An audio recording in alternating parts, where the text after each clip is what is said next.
Hello and welcome or welcome back. I am Tavish Cardiff, one of the co-founders of the Our Raw Material Practice, and it is Intention Week. Intention Week is the last of the emotional weeks, and it brings us into what we as human beings wrestle with all the time, which is what are our intentions. And because intentions are emotional, we might not recognize how many of them we create even on a daily basis.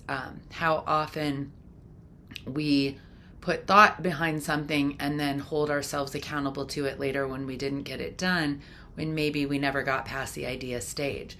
Once we really, once we realize the magic of the intention pillar, it really is, we're going to create so many intentions that we have to sit back and look at the volume of our creation, and then what our hands, our minds, our physical body can actually do. And when we look at our own minds that way, I think we can start to separate, pull back, and understand what another person's intentions might be, or what they might have thought in relation to what actually happens. And how often do we get to the point in a conversation where there's a misunderstanding of some kind and one person says, well, that wasn't my intention. And a lot of times we put an expectation that someone should know what we need or should have the intention to do things in a way that feel, the right way. And I was guilty of this so much in my younger life, and my first husband can totally attest to this. Sorry. But it was my habit to have an expectation that if you really knew me, that you would understand what I needed without me having to tell you. And I think that's one of the base triggers of the intention pillar, is recognizing how often what we want is an emotional response, or we have an emotional reaction. We're looking for something very specific from our partner or from our, just the person that we're having the exchange with.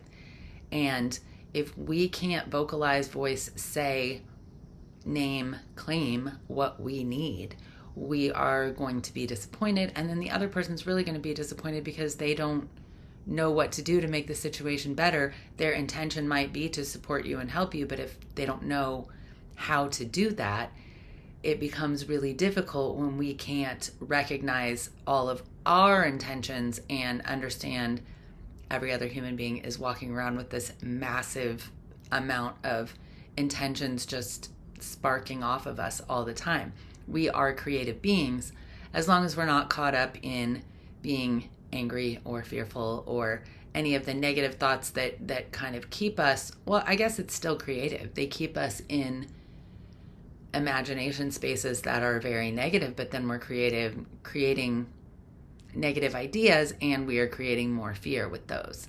The more we use our intention to create positive thoughts, to make positive connections, to really examine our expectations around intention, then we start, as they say, cooking with gas. We start seeing how we can, prop ourselves up and support ourselves by maybe leaning into saying what we need, leaning into, hey, I'm going to be intentional about what I want from you or what I need from you, or be intentional about which of our multitude of intentions we can actually follow through with. That's where week 7, pillar 7, the values and ideals, but the values list is really important. Meeting all of your intentions is an ideal at this point. I don't think any of us have the capacity to truly do that. But I think taking that pause and recognizing what is important, how do we get the things done that are important, and how do we let ourselves off the hook for all of the things that we, didn't finish that we intended. So the challenge for this week would be to do just that. Let yourself off the hook.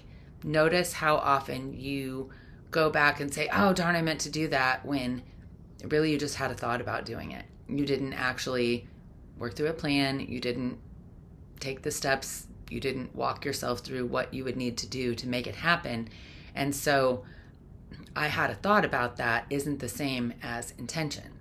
And 2 weeks from now, we will be visiting the pillar that is aligning with intention, which is out of the emotional space into the more mental, structured space. So give yourself the grace at this time to recognize and notice all of your intentions and how maybe you might be holding yourself to some ideal standard rather than a realistic standard about what can actually get done.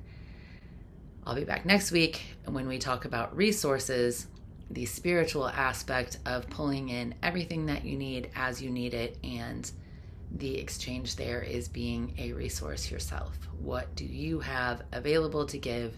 Even if it feels like nothing, there's something. And recognizing what that is within ourselves helps us see it in other people. I hope you have a great week, and I will see you next week.